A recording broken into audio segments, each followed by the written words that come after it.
Nabunyag ang ilegal na transaksyon ng dalawang lalaki matapos silang maaresto sa isinagawang bypass operation ng mga operatiba ng Iloilo City Police sa Barangay San Isidro, La Paz, Iloilo.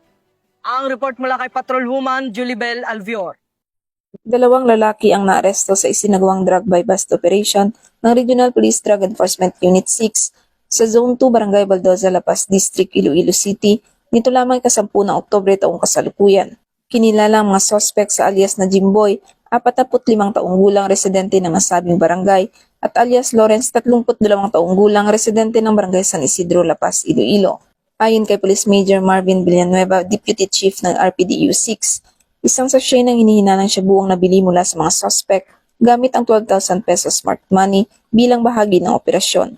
Nang arestuhin ang dalawa, na-recover mula kay alias Jimboy ang 5 sachet at isang not-tied na pakete ng suspected shabu habang isang sachet naman ang nakuha mula kay alias Lawrence.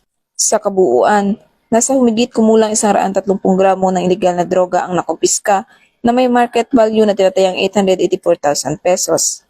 Ayon pa kay Police Major Villanueva, minanmanan ng kanilang unit ang illegal na aktibidad ng isa sa mga suspect matapos itong may ugnay sa mga dating kaso ng droga. Dagdag pa nito, taong 2020 unang nakulong ang pangunahing suspect na si alias Jimboy dahil sa illegal na droga at nakalaya noong 2023 sa pamamagitan ng plea bargaining agreement. Sa kasalukuyan, nasa kustodiya na ng mga kapulisan ng dalawang suspect para sa dokumentasyon at nakatakdang sampahan ng mga kasong paglabag sa Republic Act 9165 o Comprehensive Dangerous Drugs Act of 2002. Patuloy na nananawagan ng Iloilo PNP sa publiko na makipagtulungan sa mga isinasagawang kampanya laban sa illegal na droga upang mapanatili ang katahimikan at kaayusan sa lungsod ng Iloilo. Mula dito sa Western Visayas, ako ang inyong Police News Network Correspondent, Patrolwoman Julibel Alvior, alagad ng batas, tagataguyod ng Balitang Pulis.